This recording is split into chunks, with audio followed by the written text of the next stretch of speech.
Make way, make way, a giant has entered the space. Lenovo can now boast that it has officially entered the PC handheld market, and it's doing so in big strides. And by big, I'm not talking about the panel and sheer size of this PC gaming console. There are many things in which Lenovo finds ways to differentiate itself in this rapidly growing market, but doing the most does not always equal doing the best. With this review, we'll leave no particularities unaddressed, so strap in, this is going to be a thick one. Hi, I'm Clef and you're watching gametechtalk. As always, we'll follow the introduction slides, therefore we'll go through the specs while stopping on specifics to further address them. The internals, then the externals, and then everything else. We'll touch on performance, draw a few comparisons along the way, but also make sure to highlight what makes the Legion Go stand out, while addressing decisions where Lenovo should have stood down. By the end of this review, you'll know what it's capable of and if it is for you. Ready, set, go. And right off the bat, with a screen that big, it certainly doesn't go unnoticed, and nor should it. It is not the first panel of its kind when it comes to resolution. One netbook's entry model, the One X Player 1165G that you saw briefly in my One X Fly review, also had a 1600p panel. It was 8.4 inch and wasn't the same refresh rate, which effectively Lenovo introduces the first 144Hz panel we've seen in a handheld PC. But the resolution is not the only thing making this panel a beautiful showpiece. The colors are quite vibrant, and if you're okay with rocking the panel at half brightness, the black levels are also quite good. Too good at times though, as I've seen darks get crushed, which I'd wager Lenovo applied a layer to darken the backlight to create deeper blacks. It works to some extent, nothing like OLED of course, but also not without caveats and dark scene details. Overall, that 8.8 inch panel is gorgeous in bright colorful visuals. The viewing angles falls off a bit more than I'd like, but when sitting dead center to it, which you would most of the time, it's definitely a head turner that has overall more ups than it has downs. It also has quite an effective 343 ppi and it is only bested by the Win 4. However, I can't stress this enough.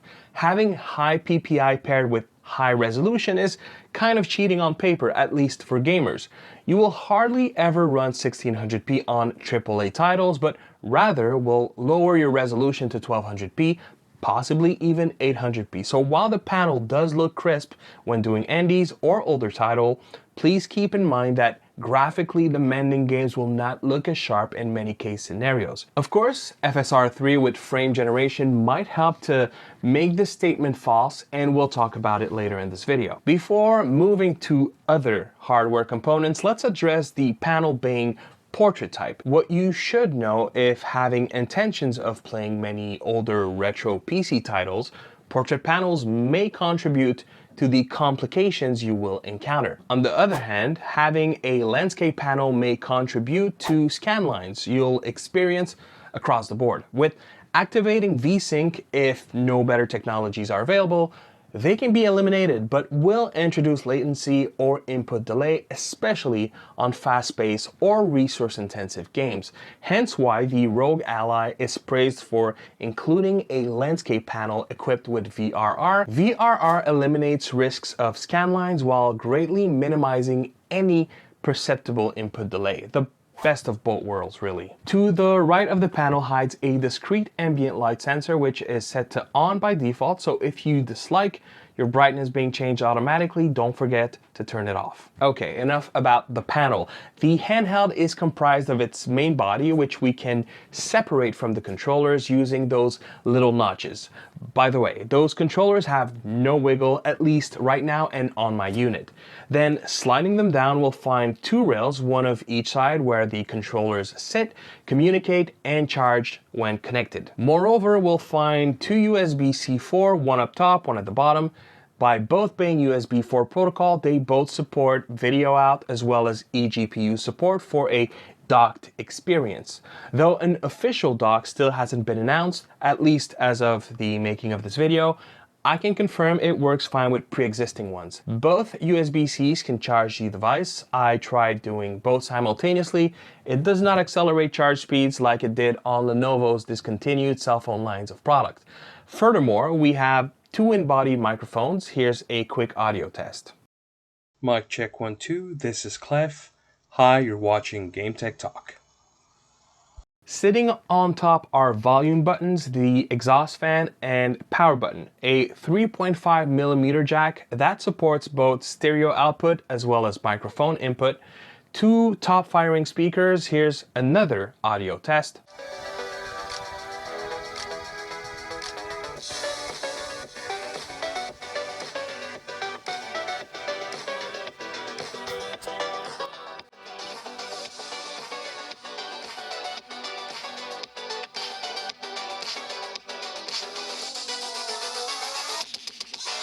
Now, the speakers on the Go are a bit of a weird design choice overall. I don't think the speakers are bad per se, but they have two very problematic aspects to them. Number one is they sandwich the fan, which effectively creates a melting pot of audio between your sound and the fan, which is not quite silent.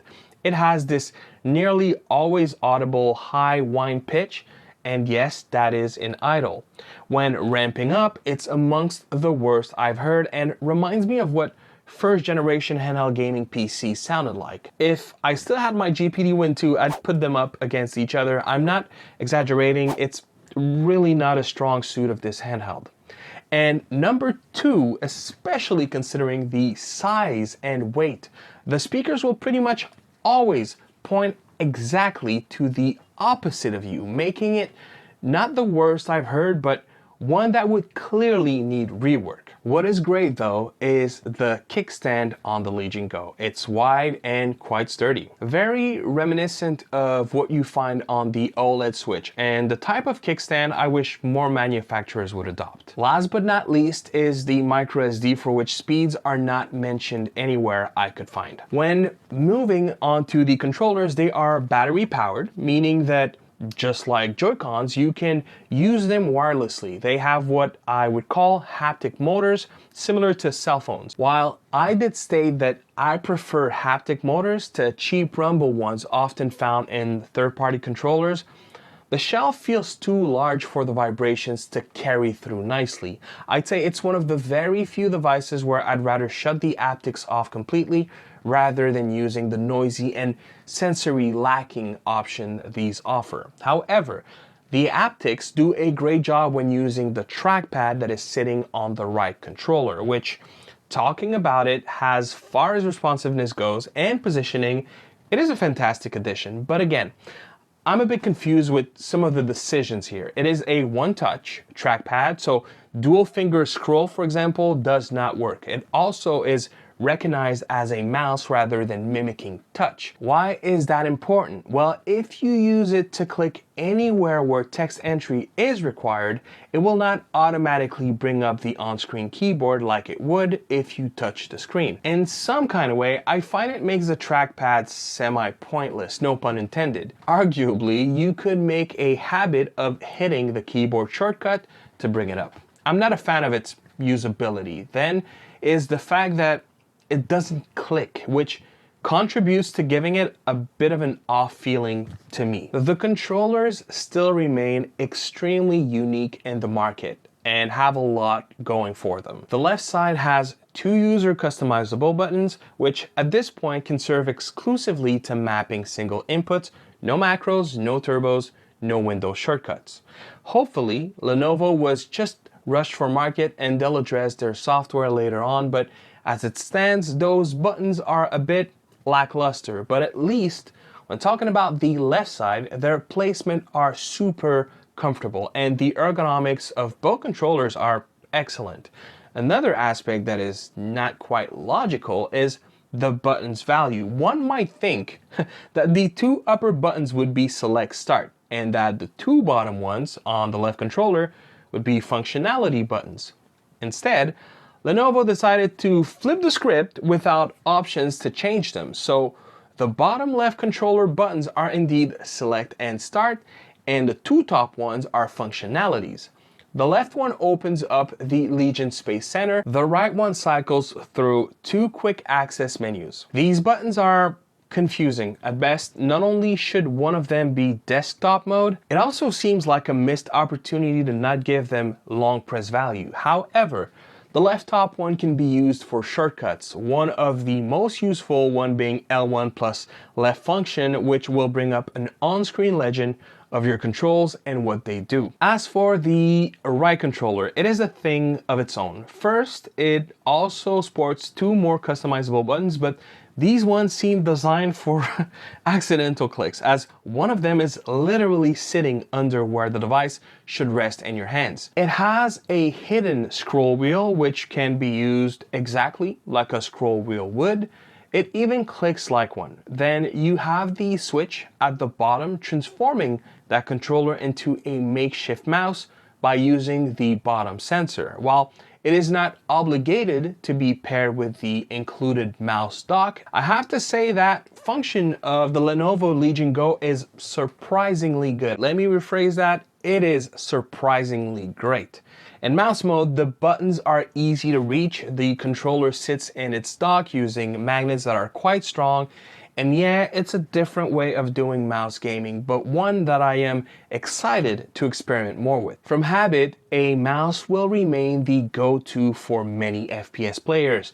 This is the closest thing I've ever seen to one, and the transition from a mouse to this is extremely seamless, natural, and overall efficient. Oh, and by the way, because it seems that R1 and M1 are different buttons, they are not. They just inscribed two values to reflect the different use cases you are in. Really, this mouse mode, or FPS mode as Lenovo calls it, is a top feature of the Legion Go and is executed to the highest degree.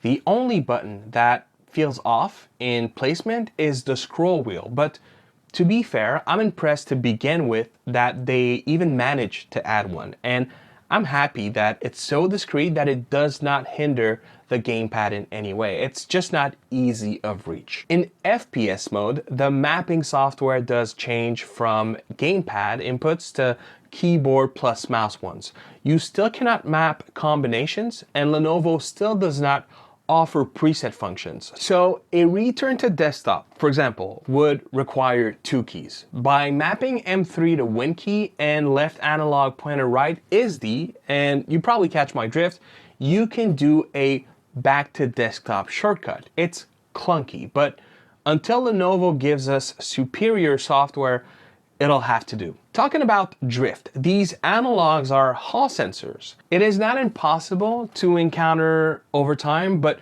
most definitely hard to achieve and overall extremely unlikely due to using magnets for reading rather than potentiometers, and could even be remagnetized if ever that was to occur. The analogs are overall great on Lenovo Legion Go. They are mid-sized, as big as what you find on the Rogue Ally, but slightly under what is on Xbox Series or DualSense controllers. Every button feels great and sensation alone. The D-pad has great shape overall, nice clickiness. Same goes for the face buttons, which are membranes. The shoulder buttons click from anywhere, and the analog triggers are some of the best I've experienced and could rival even ones found in popular controllers. The ergonomics, considering the size of it all, are great, and really that leaves but one thing: the overall feel of the shell and plastic. And I'm happy to report everything feels great. However, the materials they used is an absolute fingerprint magnet. If you get triggered by that kind of thing, that device will definitely let it be known. The internal sports the exact same APU as the Rogue Ally, being the Ryzen Z1 Extreme, while contrary to Asus, Lenovo does not offer the non-extreme variant. They do list it in their product specification reference manual, maybe an hint of a future model. The Legion Go still comes in two variants, but the only difference is storage. The $700 has 512 gigabyte of internal storage, whereas the $750 model has 1 terabyte total. Unfortunately, that model is not available in Canada, but if it is in your region, I'd recommend investing the difference for the bigger storage. With that said, the drive would be user replaceable without much issue, as you can see here. It is paired with 16 gigabytes of LPDDR5X clocked at 7500 megatransfers, in comparison to the 6400 megatransfers per second found in the Rogue Ally. Many scenarios will show no difference at all, but when it will translate into higher FPS and less hiccups. One aspect where that nearly 20% uplift would give you tangible benefits is definitely emulation, where RAM speed is often disregarded as being important, but dumping and reading shader cache on your RAM is oftentimes a necessity, especially in the upper stages of emulation such as PS3 and Nintendo Switch. And for the record, that much can be true when playing native games, especially AAA or graphically demanding games. Another interesting thing with this device is the gyro. Now, the specs mention 6-axis gyroscope, and as far as I'm concerned, I can safely say that each controllers do have a gyro sensor, much like Joy-Cons. I do believe the body does not that it would matter to anyone. One thing that is interesting is that gyro will exclusively work if both controllers are attached or detached to the body, meaning that if you were to have the left side attached, for example, and the right one detached, your gyroscope will stop working, and even the controller vendor and ID suddenly changes, as highlighted here using Gamepad Tester. It has a 49.2 watt-hour battery. This is a bit of a letdown when looking at how bulky the Legion Go is. I can't help but think they could have fitted a larger battery, but that would have meant bigger costs, higher weight, and potentially heat. Don't get me wrong, it is decent, but when comparing it to another huge device, the Neo Kun, the latter has a 75 watt-hour battery. In fact, if you'd like to see a review of the Neo Kun once they ship to backers, make sure to hit that subscribe button, and I will be reviewing it when I receive my unit. Let me know in the comment box what sounds more appealing to you. A larger battery like the Kun, or a 144 Hz panel over the 60 Hz that the Kun has. From my testings, the battery does feel longer lasting than the Ally, but not by much. It still remains a positive and overall win over its main competitors, being the Steam Deck and Rogue Ally. As we're in similar territory, we're talking over an hour of heavy usage, but more towards an hour and a half. The controllers have up to 11 hours before shutting down in accordance to Lenovo's specs. Being that they'd be connected most times, I don't see how that'll ever be an issue unless your Legion Go is steadily docked, after which the controllers can only be charged while connected to the body. Some may see that as a problem. Maybe Lenovo will offer an attachment accessory in the future.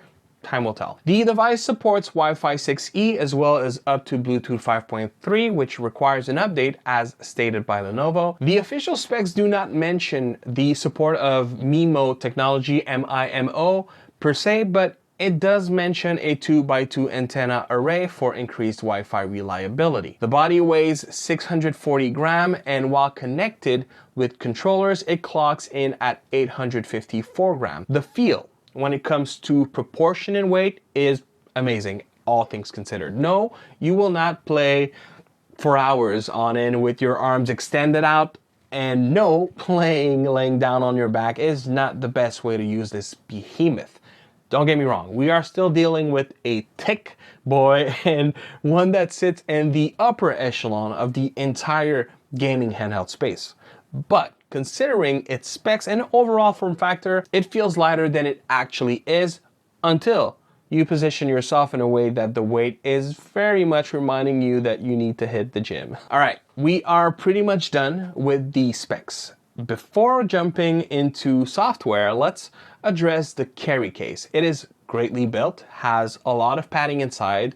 It offers a slide opening to slide in your cable to charge your handheld in the case, and also it includes a spacer to insert the mouse dock. Much like the Steam Deck, it is a great addition, and one that is quite impressive considering the price point that the Legion Go managed to hit. The software, this is by far the biggest struggle with this device. On your first boot, the software is not present, so if you hit your buttons wondering why it doesn't work, the reason is simple. You need to download it and install it first. As we mentioned earlier, the two top function buttons, one on each controller, will bring up different menus. And in that regard, everything can quickly become quite confusing. I won't cover everything because that alone could warrant a video, but we'll definitely hit the key points. The left controller button is essentially your main station where you'll find just about every corners of the software in full screen. When clicking the menu at the bottom left, it brings up 7 buttons. In order, they are Open the Legion space, Recently Played,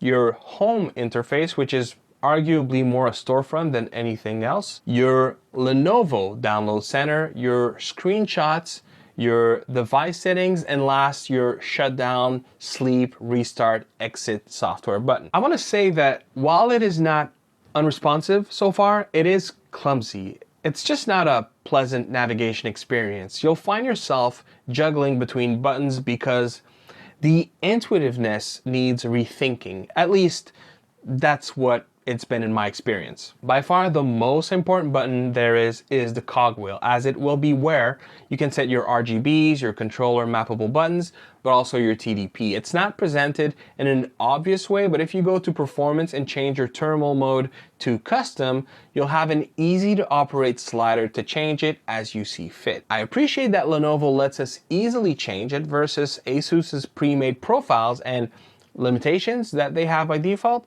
but it's not all unicorns and rainbows. Thankfully, these can be tempered with the right programs, and I'd recommend using those instead, which we'll address shortly. Before moving to the right button, the RGB is also not as flavorful as the Ally. The rings, while slim, are often shadowed by the sticks. Also, they seem to support only one color at once and has very limited options. This could be addressed over time by Lenovo, but I do think even then that the options would be slim overall. With no region support or gradual coloring, there is only so much that can be done should you care for such features. At this point in time, you can't even distinguish the left side to the right side. The settings are applied to both. Alright, so originally I was mentioning how this button will cycle between menus. So you would have one touch would bring this one, and then it would close it, and then another touch would bring up this one. It seems they changed it in an update. So that's actually better. So it only brings up the quick settings. Unfortunately, it's not always super responsive, but it is most times, as you can see here. Sometimes it kind of gets stalled there. Yeah, so that was a little quick change that happened between the review and now that I'm shooting this. So let's continue. That is a perfect example of where long press would have made so much sense. Let's go back to quick access. You have 4 options that provide a string of toggles and shortcuts. The Performance tab gives quick glance information and can bring up your on-screen stats. A quick access menu for TDP can be found, as well as the custom slider. Then a Productivity mode tab. That one I find currently has no reason to exist, but to each their own. And last, a Quick Help Center tab. By now it may appear simple, and truthfully it is. The software does a good enough job. The issues lie in the ease of use and is where it falls short. Even clunkier is that the software always stays up on your taskbar. On a device where icons space is so limited, it should remain in the system tray. Maybe it's just me. And the good news is those little quirks should eventually be addressed and improved. Nonetheless, the software feels beneath what one should expect for a company as massive as Lenovo. Quickly, if you are still with me through the trenches, I greatly appreciate you sticking around this long. I hope you won't hold it against me to ask you that you consider dropping a like. It'll let me know that these thorough user experience reviews are things you like to watch. As we are slowly starting to wrap up, let's address performance. The Z1 Extreme is, on paper, on par with the absolute best that the PC gaming handheld market currently has to offer, the Ryzen 7840U. In short, those nearly identical chips will often match in performance, though you may run into exceptions. The other important thing is the Go does give you a slider to quickly adjust your TDP on the fly. While awesome on paper, I have found that much like the Ally's profiles, it implies that you will limit your device to say 21 watt TDP, but in truth, it will still push higher by a set percentage for a certain amount of time if your APU determines that your gaming experience will benefit from it. I had to use Handheld Companion, an amazing software very popular amongst PC gaming handheld owners, to hard cap the TDP. The other thing is, while the Go does let you set it past 25 watt, it will only do so if plugged in. In fact, when pushing past 25 watt TDP while unplugged, not only did the output never got to 26 watt or higher, much like the Ally, but it also seemed to impact performance by introducing a slight throttle to my FPS. Hopefully this will be fixed over time, but at this point in time, I'd recommend to avoid the custom settings altogether and to rather procure Handheld Companion for yourself, or at least to not get past 25 watt unless plugged in. Or if you consider yourself a power user, look up Smokeless on GitHub, but be warned, this is a very powerful tool that in the wrong hands could cause serious damage to your device. Back to screen ratio and what it means. Even if you were to lower both devices to 1920p resolution, the Ally will need 1080p of vertical resolution, whereas the Go will need 1200p. This means that the Go would have approximately 10% less FPS when running same games. With that said, the increase in RAM speed could also give the Go the upper edge. You could also add a custom resolution and run your games stretched to match 16:9 resolution. On the other hand, 16:10 is also friendlier format when replaying older titles built with 4:3 or 3:2 or even 1:1 ratio. To which I should quickly address emulation. While this is not the focus of this channel, and for which you'd find much better videos to cover that topic, specifically such as Retro Game Core's video addressing that very subject, I can tell you that in a nutshell, you should be able to emulate everything currently available. That includes Switch, PS3, which sits at the top of console emulation at this point in time. That's not to say you won't run into compatibility issues or emulation limitations, or even have to tweak things a little bit. But what I'm implying is, if this handheld doesn't do it, nothing currently out on the market should do much better. So if your main focus is emulation, don't be afraid to buy into the Go. It'll serve you just about as good as anything else out there. And for the far and few where you might struggle, local streaming will be your best friend in harnessing the power of desktop PCs and home consoles. It's hard to determine exactly what the outcome would be in every scenario, which is why I made sure to thoroughly test this chip against its AMD official counterpart. Back to the APUs, there are two differences, one major and one hard to determine when comparing the Z1 Extreme to the 7840U. Number one is an AI component that the 7840U has and Z1 Extreme doesn't. It's hard to evaluate just how much that alone has any impact, if at all. Or maybe it'll be more obvious later on with learning algorithms such as FSR3 and frame generation. While 7840U devices have indeed regularly performed just slightly better versus the Z1 Extreme found in the Rogue Ally, it might have been due to RAM speed and nothing to do with AI itself. The number two difference is driver support and compatibility, and arguably the largest frustrating aspect of both the Ally and the Legion Go. Essentially, it would seem that AMD has a specific agreement with manufacturers using the Z1 Extreme chip. Some theories out there suggest that ASUS is responsible for producing their own drivers. I greatly doubt to be the case. The simple reason being that it is just about impossible for ASUS to suddenly have the knowledge to produce drivers as mature and efficient as what AMD can do. What I would rather think is AMD sells chips at greatly reduced cost, but as an undisclosed agreement that manufacturers pay to get drivers licensed and therefore officially supported. This way AMD can say, look, we'll sell you the chip at a loss and you'll have the opportunity to decide when and where you want to get on board on the latest drivers. And that way AMD can recoup the hit over time, potentially even making more if the support is lasting enough. What does this mean? If my theory is correct, if the sales of these devices are not appealing enough, official support could dwindle at a much faster pace. Something to keep in mind. Now, the other aspect is you can still install official drivers, but you will be met with, for example, the inability to use AMD Adrenalin, and in that regard, the Legion Go is no different than the Rogue Ally. I don't see that topic addressed much, but I think as a consumer, you should know that buying into these superb, cost-efficient gaming handhelds do present complications such as this that are not eminently obvious. And if you wonder, would that be any different with the Steam Deck?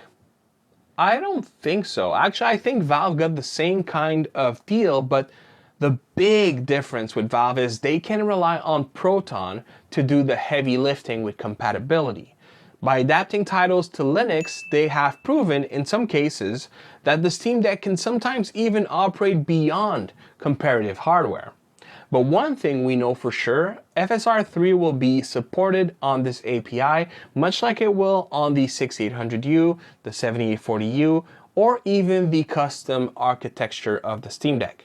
We'll just have to wait and see if the performance will be as efficient or the image quality as reliable. Because if FSR 3 and AMD's frame generation is as efficient as they claim, that 1600p panel will suddenly become way more appealing and usable in the coming months. But regardless of what the outcome is, that is a technology that I can't wait to see come out of beta and become fully supported, as it will give a massive boost at very little drawbacks, at least based off of NVIDIA's solution on GPUs. All right, guys, talking about temperatures, it's not too bad, but it wasn't great. It's not the temperature themselves, that was nothing to be alarmed with. The one thing I dislike with the Go is the fan curves. I mentioned earlier that the fans are noisy and whiny, so there are many ways to address that issue, and no, I'm not talking about wearing earbuds. Rather, you could use third-party software to build custom fan curves after much testing, but you could also repaste to see if it's any better. As for the body and overall temperature of the device, the controllers are the one place where that matters. You could have guessed without me ever addressing it, but in spirit of being thorough, no, they will not feel warm to the touch. Quickly addressing the MicroSD, I do not currently have a UHS-2 card with me to compare drives, but it's fair to assume that Lenovo would have listed it if they had the higher tier bus interface in their device. With that said, cards are overall much more expensive, and with gaming in mind, overall space might be a better focus than read and write speeds. But having not been able to test this myself, I'd recommend expecting a UHS-1 drive without knowing for sure if it sports any better. As long as it doesn't fail, really, that's all we need. And finally, my conclusion. Look, this review was very much going back and forth between positives and negatives, and that reflects exactly what the Legion Go is. A lot of strong aspects paired with less appealing ones. More giants in this space means more options for us, and this is what this device should primarily be seen as. If you are looking for the best balance overall, I'm convinced enough to say this is not it, and that the Deck or the Ally do a better job at giving you a rounded up experience. But if the things that makes the Legion Go unique sound at all appealing to you, it's hard to deny it of its greatness, because they've tackled things that no one else effectively has. One explorer tried the detachable controllers, but let's be real, they failed miserably at that approach. Lenovo brought a super cool unique take with the right controller FPS mode. It has neat features like the kickstand, and arguably, when putting aside boutique and specialized brands such as Ioneo and GPD, Lenovo offers a lot that other mainstream devices don't, like eGPU support, USB 4 protocol, and the largest panel we've seen outside of the WinMax 2, which I wouldn't qualify as mainstream.